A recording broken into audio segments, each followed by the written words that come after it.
그 예루살렘 성전에서 이제 큰 소요가 일어나서 그 로마군에게 그 요새로 그 바울이 그 연행이 됩니다. 그래서 이 소동이 일어나는 데 있어서 연행된 바울이 엄청난 그 범죄자라고 생각한 나머지 채찍질로 천부장이 그 신문을 하려고 하는데 바울이 자신이 이게 로마 시민권자라는 것을 밝히죠. 그래서 로마 시민권자는 그렇게 함부로 정당한 절차 없이 함부로 그렇게 다룰 수 없거든요.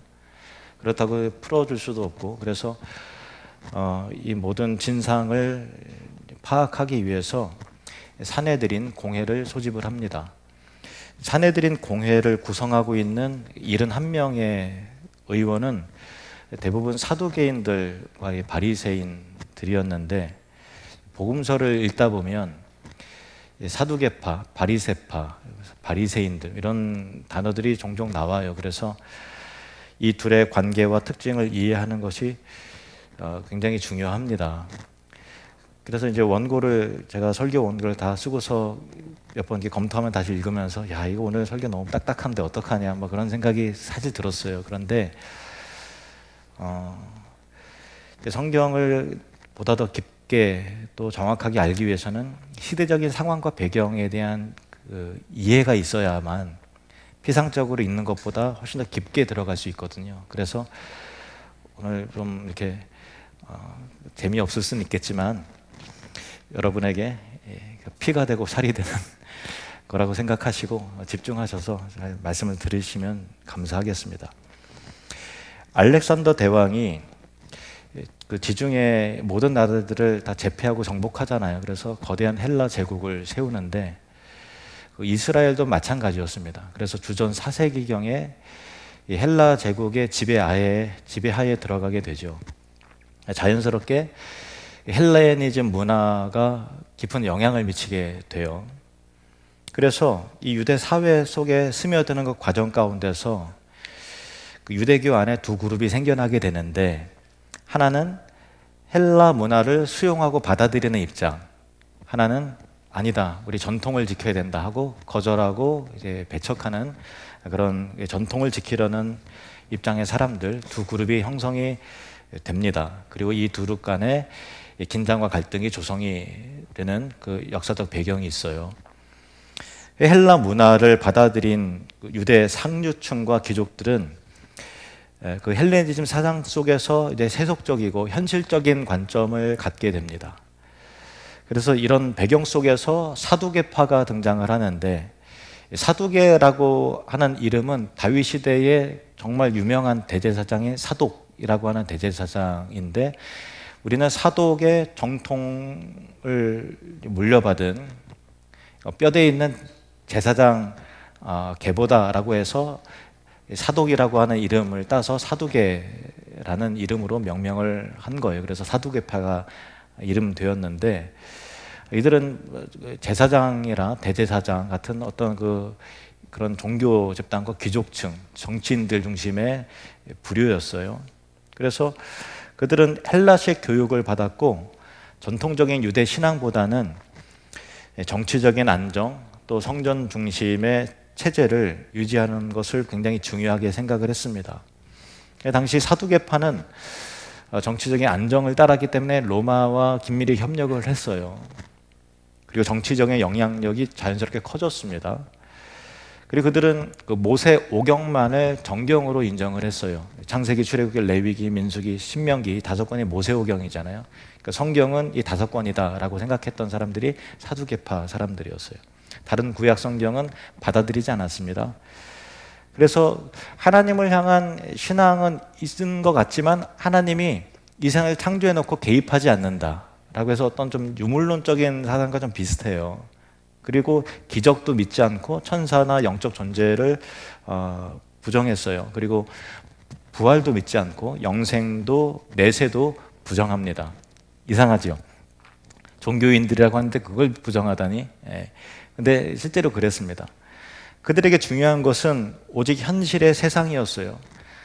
그들은 순수한 신앙의 의미에서 성전의 제사를 강조한 것이 아니라 자신들의 수익 창출과 또 기득권 유지를 위해서 성전의 제사와 또 제사장의 권위를 강조했고, 이를 통해서 종교적인 어떤 권력을 기반을 유지한 것입니다. 그래서 사두개인들은 백성들의 신앙을 이용해서 성전에서 장사를 하고 또 성전세를 내는데 또 내야 되는 화폐가 따로 있었기 때문에 그 화폐를 교환하면서 막대한 이익을 챙기고, 그래서 큰 부를 착복했습니다. 이렇게 사두개인들은 종교적 순수성을 훼손했고 백성들에게는 자연스럽게 부정적이고 혐오스러운 존재로 인식이 됐어요. 사두개파 사람들이.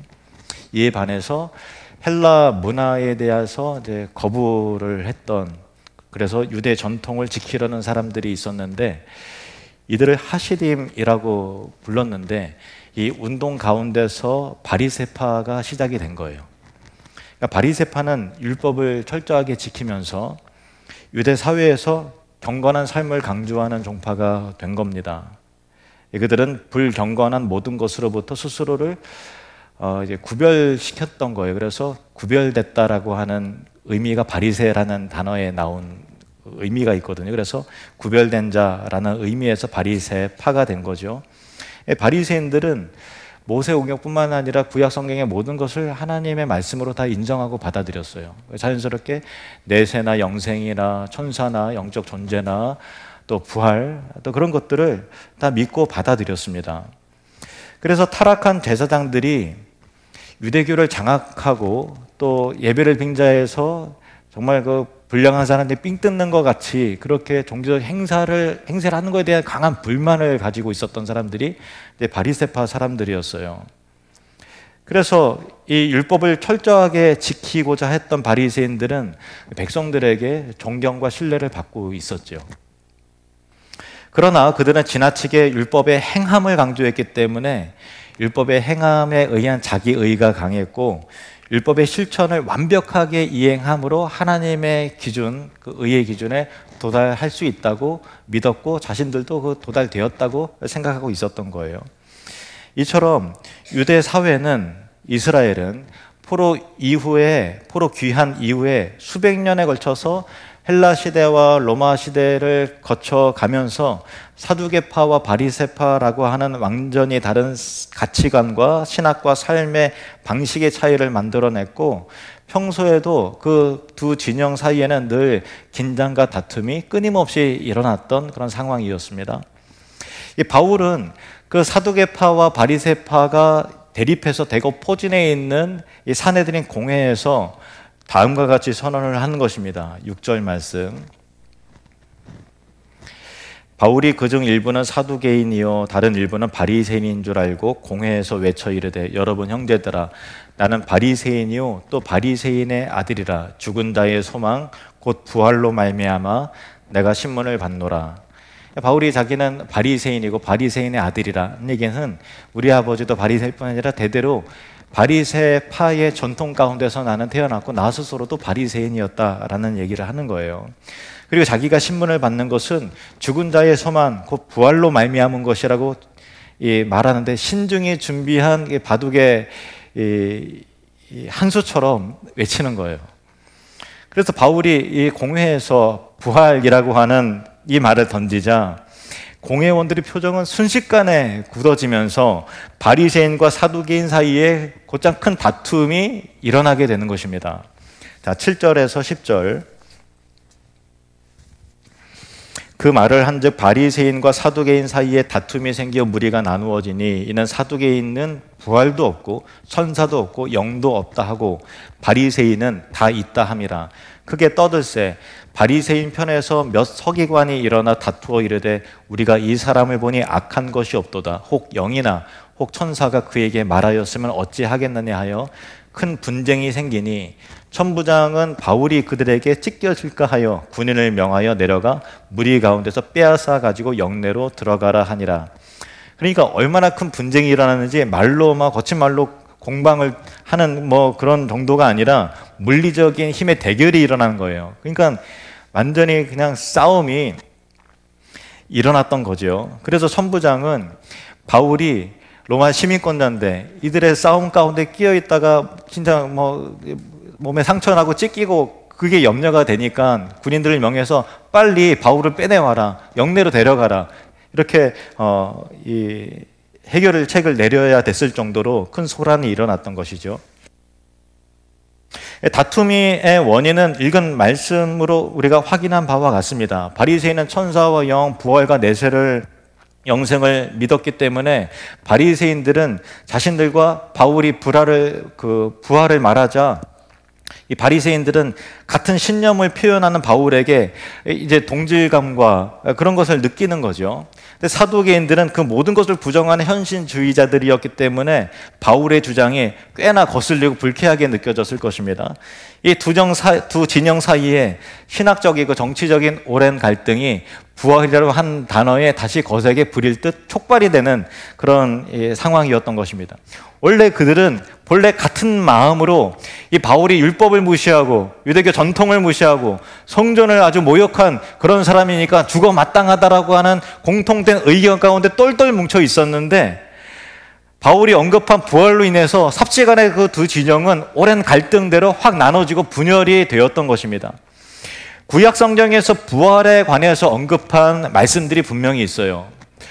많이 있는데 두 구절만 좀 찾아보도록 하겠습니다. 다니엘서 12장 2절 말씀 같이 읽겠습니다. 시작.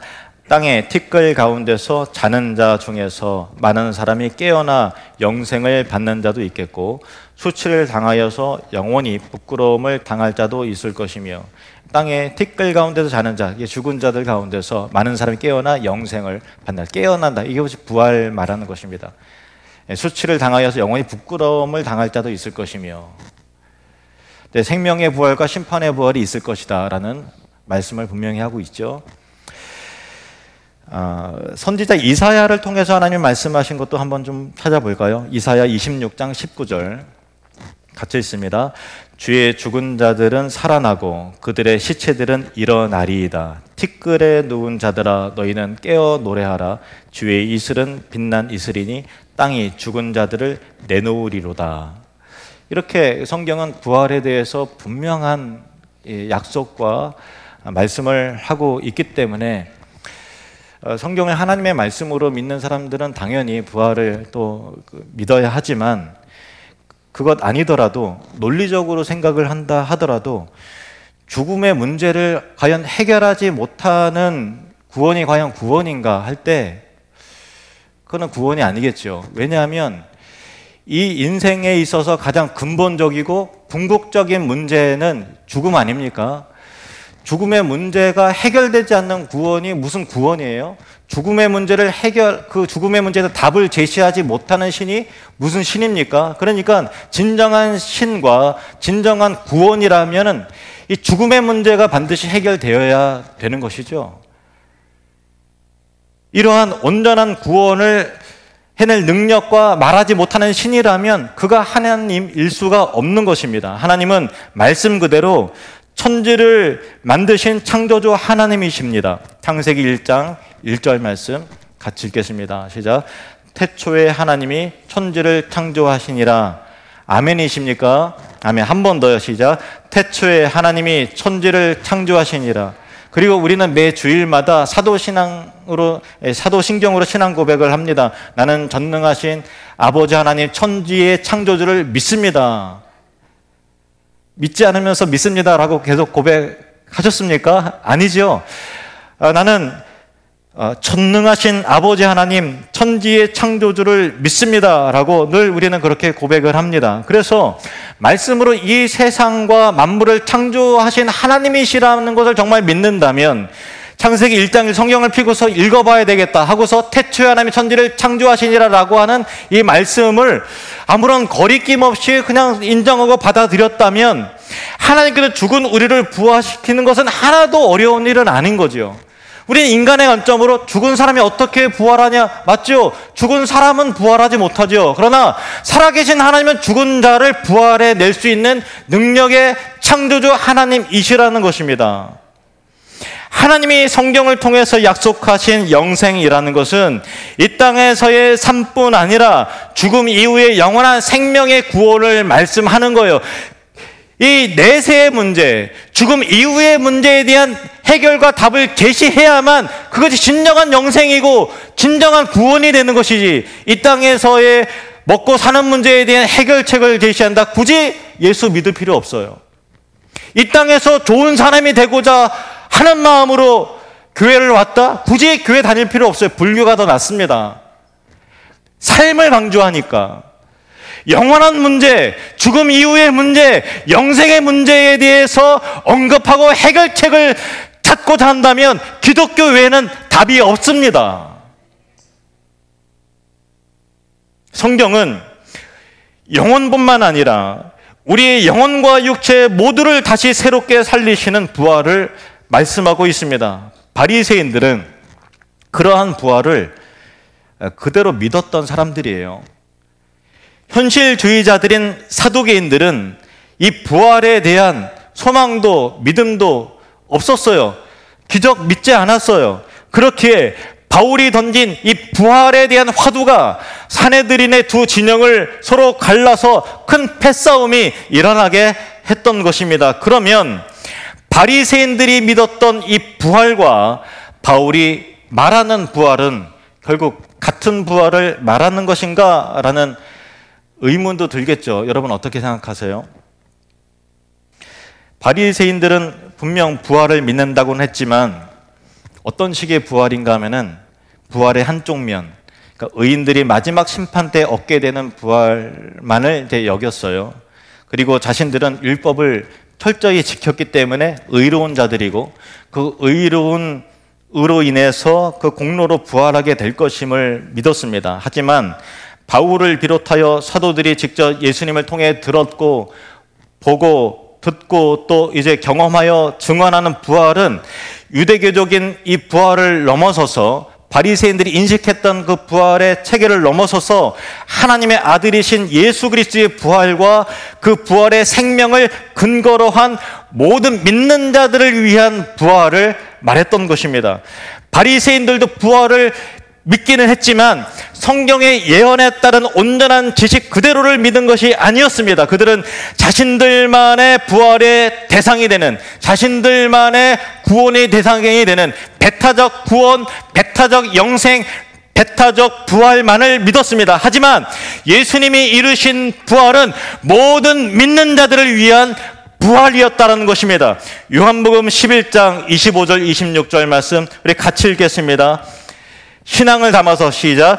예수께서 이르시되 나는 부활이요 생명이니 나를 믿는 자는 죽어도 살겠고 무릇 살아서 나를 믿는 자는 영원히 죽지 아니하리니 이것을 내가 믿느냐?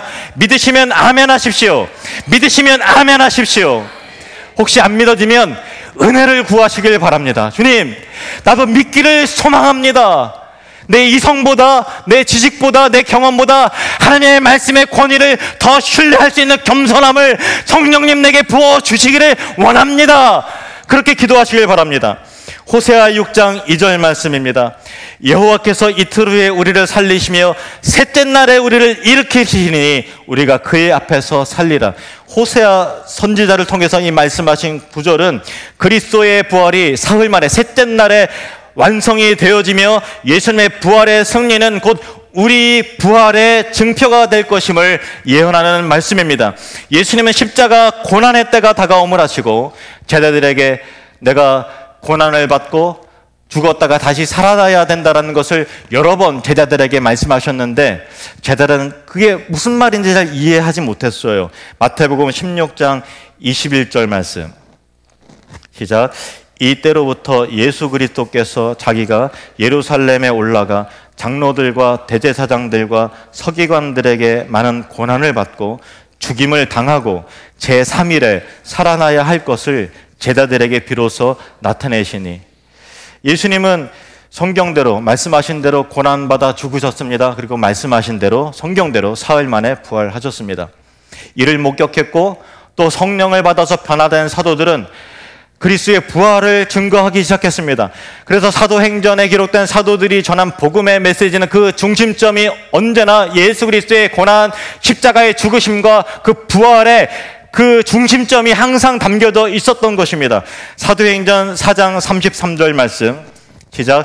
사도들이 큰 권능으로 주 예수의 부활을 증언하니 무리가 큰 은혜를 받아. 예수의 부활이 선포되지 않는 복음은 복음이 아닙니다. 사도행전 17장 18절 말씀, 어떤 에피쿠로스와 스토아 철학자들도 바울과 쟁론할 때 어떤 사람들은 이르되 이 말쟁이가 무슨 말을 하고자 하느냐 하고, 어떤 사람은 이르되 이방신을 전하는 사람인가 보다 하니, 이는 바울이 예수와 부활을 전하기 때문이라. 예수 없는 복음은 복음이 아니요, 부활 없는 복음은 복음이 아닌 것입니다. 고린도전서 15장 20절에서 22절 말씀 우리 같이 읽겠습니다. 시작. 그러나 이제 그리스도께서 죽은 자 가운데서 다시 살아나사 잠자는 자들의 첫 열매가 되셨도다. 사망이 한 사람으로 말미암았으니 죽은 자의 부활도 한 사람으로 말미암는도다. 아담 안에서 모든 사람이 죽은 것 같이 그리스도 안에서 모든 사람이 삶을 얻으리라. 아담 안에서 모든 사람이 죄로 말미암아 죽은 것 같이 예수 그리스도 안에서 모든 사람이 삶을 얻으리라. 오늘 본문 사내들인 공회에서 신문당하는 바울이 선포한 것도 이 부활이었어요. 죽은 자의 소망 곧 부활로 말미암아 내가 신문을 받노라. 이 말인즉슨 나는 복음을 전할 때 일관된 메시지는 언제나 죽은 자의 소망 대신 예수 그리스도의 부활을 증거했다라는 사실을 말했던 것입니다. 이 바울의 이 선포는 오늘날 우리의 신앙의 핵심이 과연 무엇이 되어야 하는지를 진지한 질문을 우리에게 던져주고 있는 것입니다. 다시 말씀드립니다. 사내들인 공회에서 선포한 이 바울의 부활에 대한 이 단어는 오늘날 신앙생활하고 교회 다니는 우리의 신앙의 그 중심점이 과연 무엇이 되어야 하는지를 질문을 던져주고 있습니다. 첫 번째, 사두개인들도 표면적으로는 신앙인들이죠. 위치와 포지션을 보면 제사장들이니까 얼마나 이렇게 신앙적입니까? 그러나 그들은 전혀 영적인 세계, 영적인 것에 관심이 없었어요. 물질, 그들은 육체의 사람들이었습니다. 내세도, 부활도, 기적도 그들의 관심이 아니었어요. 기적, 그게 어디 있어? 부활, 그게 어디 있어? 그들의 관심은 오직 오늘의 현실이었어요. 오늘날에도 교회를 다니지만 표면적으로는 기독교인이에요. 제사장들처럼 예배도 열심히 하고 찬양도 기도도 열심히 합니다. 교제도 많이 합니다. 봉사도 많이 해요. 그렇지만은 천국에 대한 기대와 소망도 부활에 대한 믿음도 없는 사람들이 의외로 많이 있습니다. 그들의 기대는 현세적인 삶이에요. 물론 교양 있는 삶을 추구하기도 하겠지요. 고상한 삶을 살기 위해 추구하겠죠. 그러나 그들의 초점은 오직 현실이에요. 먹고 사는 문제 해결. 그들의 유일한 기도의 응답과 소망은 성공적인 삶이고, 더 잘 살았으면 좋겠고, 더 안락했으면 좋겠고, 더 풍요로웠으면 좋겠고, 노후 대책이 더 확실했으면 좋겠고, 그런 거예요. 물론 인간적이죠. 자연스럽죠. 우리도 뭐 그런 고민이 있습니다. 그러나 그들의 유일한 관심이 그거라는 것은 심각한 문제라는 것입니다. 그들의 간절함은 이 땅에서 안위와 성공이라는 것은 우리에게 나는 사두개파적인 그런 신앙은 아닐까라고 자기 자신을 점검해 볼 수 있는 면이 돼요. 바리새인들을 향한 교훈을 봅시다. 바리새인들 표면적으로 보면 아주 훌륭한 신앙인들이었습니다. 백성들에게 존경과 신뢰를 받는 사람들이었어요. 그들은 부활을 분명히 믿었어요. 부활 있지, 내세 있지, 영생 있지. 하지만 자기 의로서의 부활이었지 하나님이 약속한 그리스도의 부활에는 전혀 관심이 없었어요. 그냥 좋은 데 갈 거야. 내세 있지, 저 천국 있지. 근데 현실 속에서 부활을 정말 믿냐? 정말 믿냐? 교리적으로 믿잖아요. 실제적으로 안 믿는 거예요. 경건한 신앙을 추구했지만 그 경건함이 하나님에 대한 사랑과 하나님을 경외하는 마음에서 나온 것이 아니라 자기 자신을 치장하는 자기 만족과 자기 영적인 우월감을 포장하게, 나는 이렇게 경건한 사람이다라는 것을, 영적 우월감을 과시하기 위한 자기 의에서, 자기 만족에서, 자기 자랑에서 나온 것이었습니다. 그들은 자기들이 죄인이라는 것을 인정할 줄 몰랐어요. 그래서 자기 나름대로 완벽한 삶의 당연한 결과로서 공로로서의 부활을 기대했던 것이지 하나님의 사랑과 은혜의 선물로서 모든 만민을 위한 부활은 그들은 기대하지도 않았고 원하지도 않았던 것입니다. 오늘날도 신앙생활을 하는 이유가 소위 좋은 사람이 되려고 하는 것이 목표라면, 높은 수준의 도덕과 윤리의 삶을 사는 것이 목적이라면, 자기도 모르는 사이에 예수 복음 없는, 선교적 열망과 비전 없는, 복음 없는 바리새인이 될 수도 있다는 것은 우리에게 진지한 경고를 주는 것입니다. 부활과 영생에 대해서 관심도 소망도 믿음도 없었던 사두개인들, 그리고 부활도 영생도 믿기는 했지만 교리 수준에는 머물렀고 성경대로 하나님의 약속대로 믿은 것이 아닌 이 바리새인들, 예수 그리스도께서는 이 두 부류의 사람들 모두가 나와는 상관이 없는 자들이다 라고 말씀을 하시는 것입니다. 우리도 정말 두려워해야 합니다. 내 믿음은 정말 부활을 향하고 있는가? 내 믿음은 예수 그리스도의 부활을 기초로 하고 있는가? 내 믿음은 다시 오셔서 나를 죽음 가운데서 사망 가운데 걸리실 마라나타 예수 그리스도를 대망하고 있는가? 아니면 현실 문제의 그 끝에서 오늘의 현실의 문제의 그 문턱을 못 넘고 있지는 않은가 돌아보기를 원합니다. 성경은 예수 그리스도의 부활을 통한 우리의 부활을 분명히 말씀하고 있습니다. 이것은 우리의 믿음의 핵심, 신앙의 핵심이라고 분명히 선언하는 것입니다. 사두개인들과 바리새인들은 400년 동안 헬라 시대와 로마 시대를 거치면서 헬라니즘의 문화와 사상을 수용하고 혹은 거부하고 작용, 반작용을 거치면서 성경적 신앙을 잃어버렸어요. 사상 조류에 그들이 휩쓸려 갔단 말이에요. 신앙의 뿌리가 하나님의 말씀이 되어야 되는데 헬라 사상에 대한 수용과 거절, 그 양극단 사이 이리저리 왔다 갔다 하면서 중심점을 잃어버린 거예요. 그러다 보니까 성경을 믿는다고 하지만 이상한 종파가 되고 비성경적인, 성경적이라 생각하지만 성경과 관계가 없는 사람들이 되어버린 것입니다. 오늘날에도 수백 년간의 근대화와 현대화를 지나면서 우리도 인식하든 인식하지 않든 모더니즘과 또 포스트 모더니즘 시대를 지나면서 이성과 논리와 과학을 하나님보다 더 가치 있고 믿을 만한 존재로 숭배하고 물질적이고 현세적인 그 인본주의적인 가치관 속에서 작용, 반작용하면서 순수한 성경적 가치관을 잃어버린 채 성경적 복음을 잃어버리고 부활에 대한 믿음도 소망도 잃어버린 채 살아가고 있진 않은가 돌아보기를 원합니다. 하나님은 바울을 통해서 우리에게 예수 그리스도에 대한 부활의 신앙의 중요성을 분명히 강조하여 말씀을 하고 계십니다.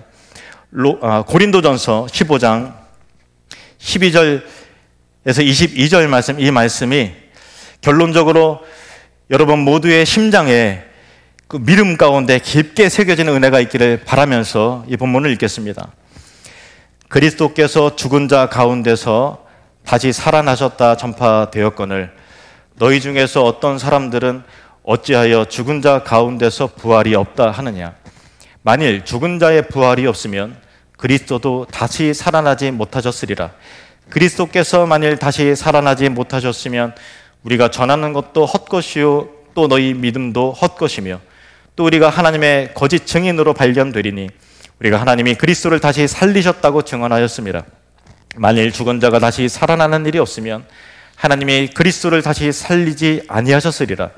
만일 죽은 자가 다시 살아나는 일이 없으면 그리스도도 다시 살아나신 일이 없었을 터이요 그리스도께서 다시 살아나신 일이 없으면 너희의 믿음도 헛되고 너희가 여전히 죄 가운데 있을 것이요 또한 그리스도 안에서 잠자는 자도 망하였으리니 만일 그리스도 안에서 우리가 바라는 것이 다만 이 세상의 삶뿐이면 다시요 만일 그리스도 안에서 우리가 바라는 것이 다만 이 세상의 삶뿐이면 모든 사람 가운데 우리가 더욱 불쌍한 자이리라.